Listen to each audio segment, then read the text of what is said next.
Warahmatullahi wabarakatuh. Alhamdulillahilladzi akramana bi kitabih wa syarrafana bi khitabih wa addabana bi adabih wa ja'alana min ansarihi wa ahzabih. Wassalatu wassalamu ala asyrafir rusulihi wa anbiyaih Sayyidina Muhammad wa ala alihi wa ashabih. Amma ba'du.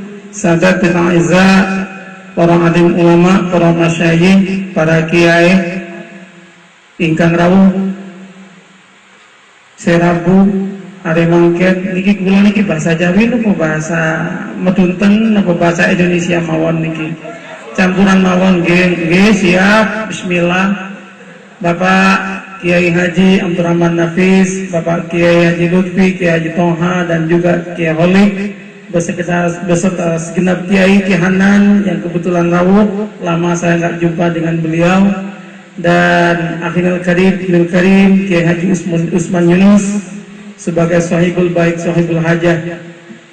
Tadi bingung Kiai Usman mengatakan nih Kiai Imam Mawadi nyamar sekarang katanya. Saya biasanya kalau ceramah itu pakai jubah sama pakai surban. Kiai Hanan pasti bingung juga, tumben saya pakai batik, pakai songkok hitam. Jawabannya gampang, karena Kiai Usman Yunus setiap ceramah sama saya pakai songkok hitam sama pakai baju penghulu. Biasanya pakai baju dinas penghulu itu beliau Kiai Usman. Maka hari ini saya pakai seperti ini.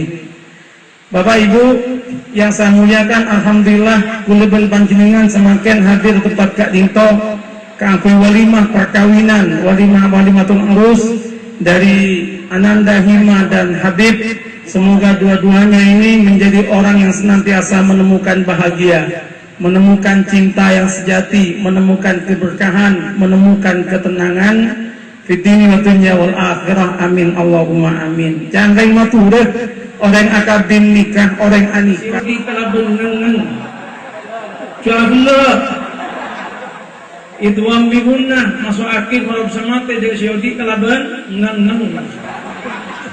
nomor 3 itu ambilamunah masuk akin gigi tak ngengen. Nomor 4 iklab nikah morobin soranan non titimim si azam mari akabin bang Allah kami. Yang terakhir adalah ikhfa itu menyamarkan. Ketika kawin ada rahasia yang tidak boleh disebarkan kepada siapapun. Cinta akan mengikat rahasia menjadi milik berdua. Biarlah menjadi rahasia yang kita pendam. Jangan sampai istri membuka aib suami, suami membuka aib istri. Bercerita kepada orang lain itu tidak boleh. Hukum ikhfa. Itu katanya seperti itu. Ini kecanting sumenep. Nah, hadirin yang saya muliakan, apa yang akan saya sampaikan hari ini tidak banyak. Saya hanya ingin mengulas apa yang telah doa Nabi Muhammad ketika mengawinkan putrinya Siti Fatimah dengan Sayyidina Ali. Doanya ringan ternyata.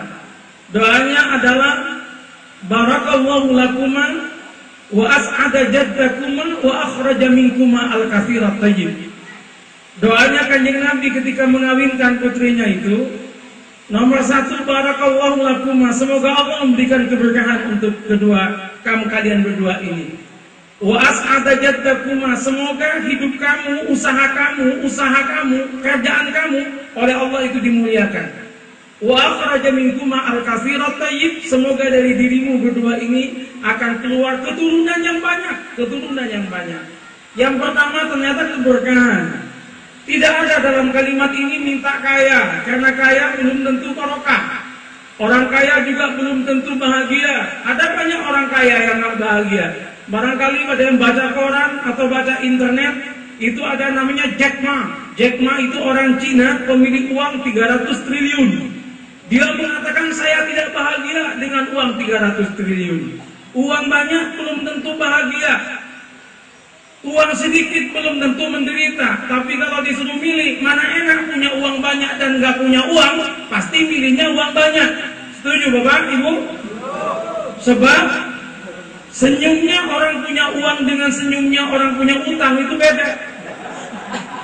Semua orang anti keseben dengan anti otak lain. Kalau orang yang punya uang, senyumnya itu ujung bibir kanan dan kiri ke atasnya kompak bersama-sama. Tapi kalau orang punya utang, biasanya yang satu ke atas, satunya ke bawah. Dan bisa dilihat dari gaya duduknya. Orang yang punya uang dan punya utang, saya tidak perlu minta dompet panjenengan.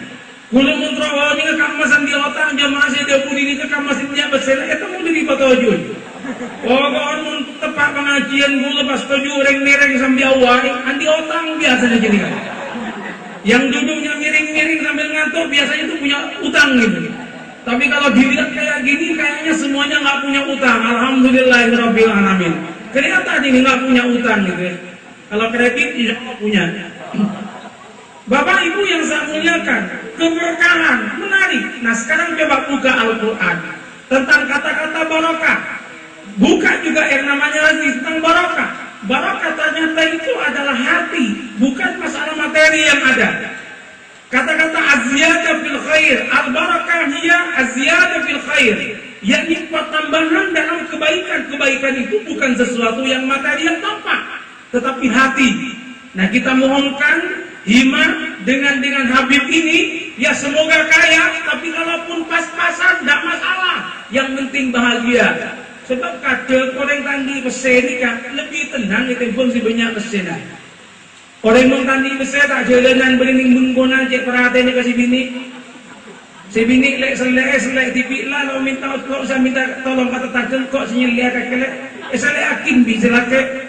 Sotik beri mengguna. Ya banyak yakin bi ternyata tak makan jalan kan. Jam makin tandi mesin kok. Orang tandi mesin sotik. Tandi mesin lekoni masih ada milih ngamal lo. Oh bukan, ini kisah nyata, ini banyak yang seperti ini kasusnya itu. Makanya buat mau lagi sampean tandi besesok kok alhamdulillah. Sebenarnya ibu-ibu mau lagi tandi besesok kayak ketak, tak pada bentak kebo. Tadi budi nembosang si nyaman. Tapi enten mau begini tujukan tem menyambut dari foto enten. Ada nata tak napa kita nggak gini kebon. Hadirin yang saya muliakan, keberkahan. Keberkahan itu adalah masalah hati. Coba lihat bagaimana sejarah hidup Rasulullah. Rasulullah pernah kaya tapi juga pernah miskin. Apakah Rasulullah kemudian ketika miskin itu sambat? Apakah Rasulullah ketika miskin kemudian merasa menderita? Tidak. Sayyidina Ali dengan Siti Fatimah seringkali miskin. Tapi apakah beliau berdua itu kemudian menderita? Tidak. Kenapa? Karena hatinya penuh berkah. Kenapa penuh berkah? Hati yang penuh berkah itu adalah yang memiliki keimanan dan ketakwaan kepada Allah. Walau anna ahlal qura amanu wattaqau la fatahna 'alaihim barakatim minas sama'i wal ardh. Jadi keberkahan itu dari ketakwaan. Makanya kalau mau milih menantu itu jangan tanya pekerjaanmu apa nak. Tanya dulu itu kamu bisa ngaji apa tidak nak. Jadi Ustadz Usman Yunus, Kiai Usman Yunus pasti udah tanya sama Mas Habib, ditanya itunya itu. Tetangga saya itu punya anak cantik, bagus orang tuanya. Satu hari yang ngelamar 3 orang Pak. Yang ditanya bukan gaji. Nah, kamu berani ngelamar anak saya? Kamu bisa baca Al-Quran? Bisa Bapak. Namamu siapa? Yusuf Bapak. Apal surat Yusuf? Apal Bapak. Coba, apal betul. Bagus.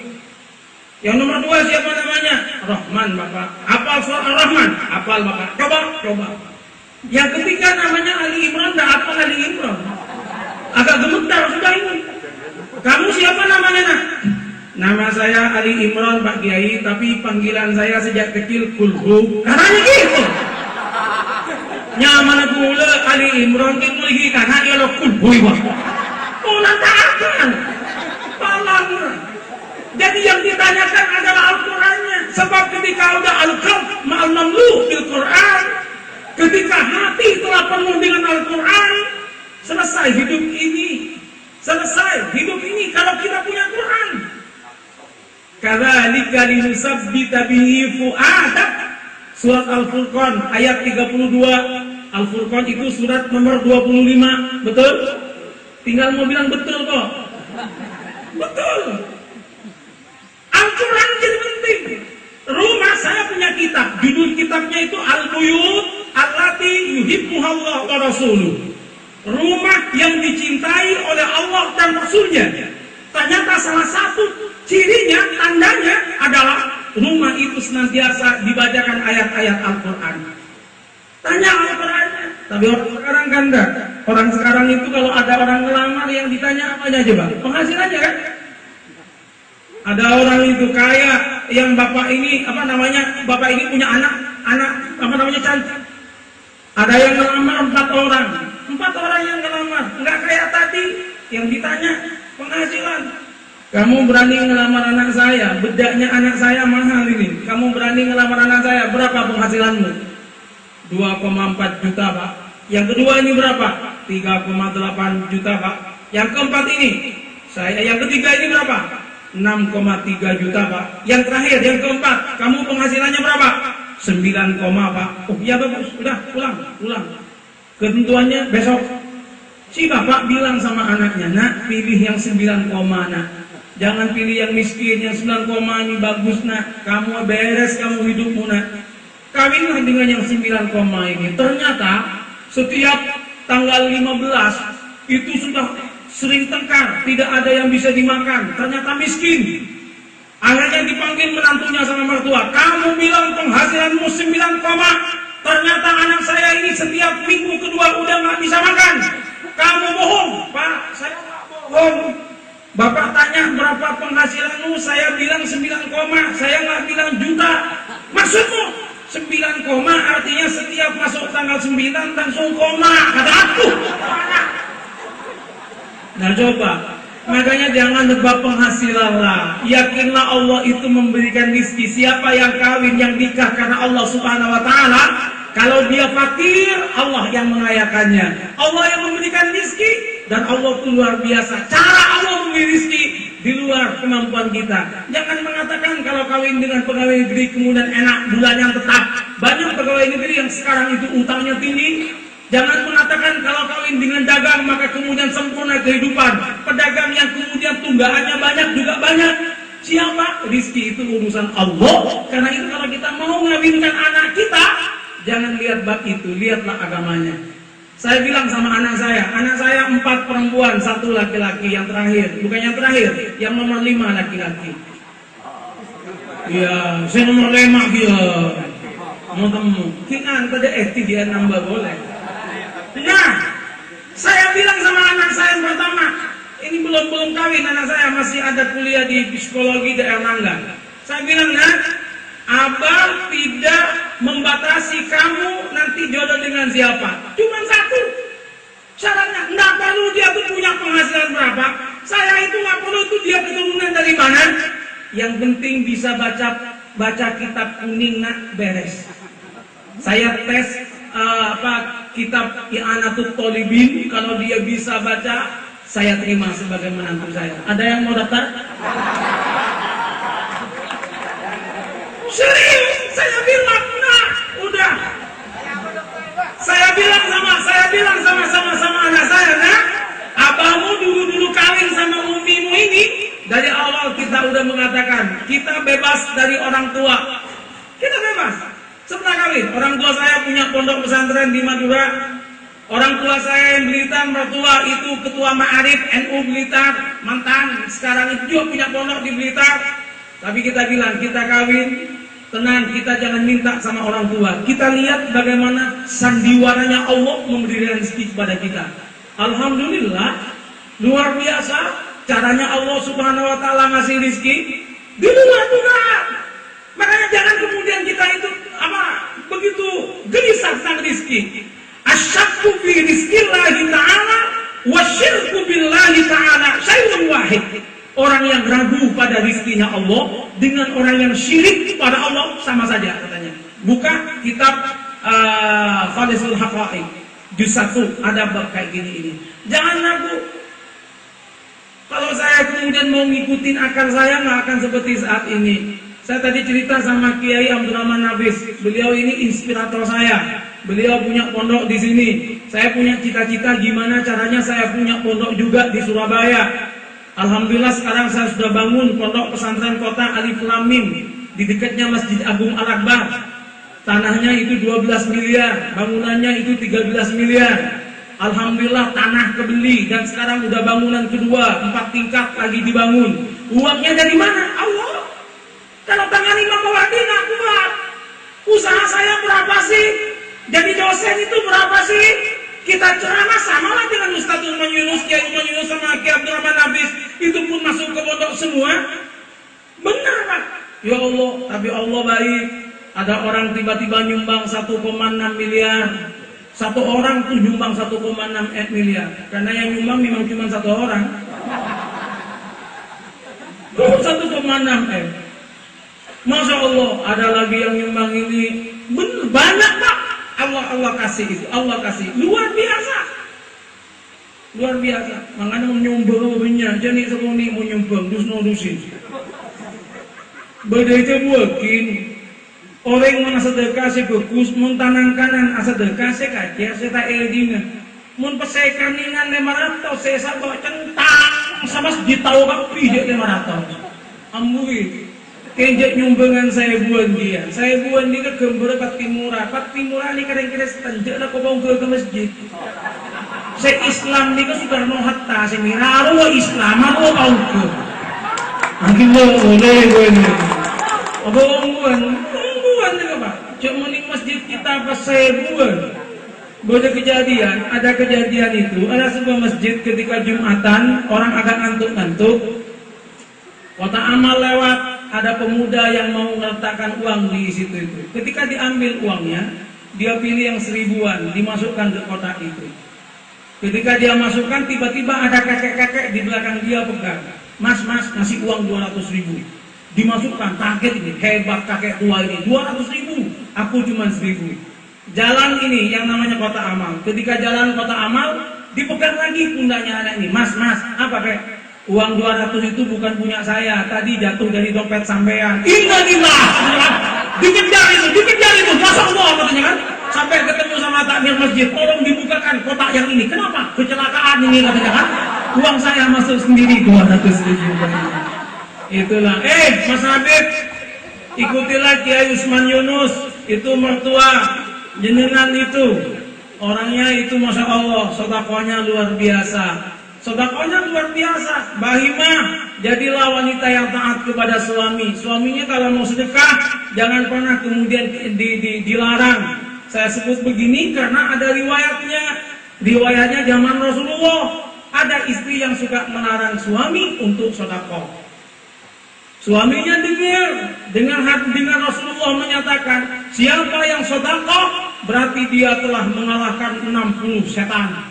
Pulanglah orang ini laki-laki, ambil gandum, mau dibawa sedekah. Istrinya bilang, mau dibawa kemana Mas? Mau sedekah, mengalahkan 60 setan. Enggak, setan-setan kan, letakkan. Enggak, saya mau mengalahkan setan, letakkan. Tarung sama istrinya, jatuh itu gandum, akhirnya enggak jadi sedekah. Nadilah suami ini ke Rasulullah, ya Rasul, apa? Saya berhasil mengalahkan 60 setan.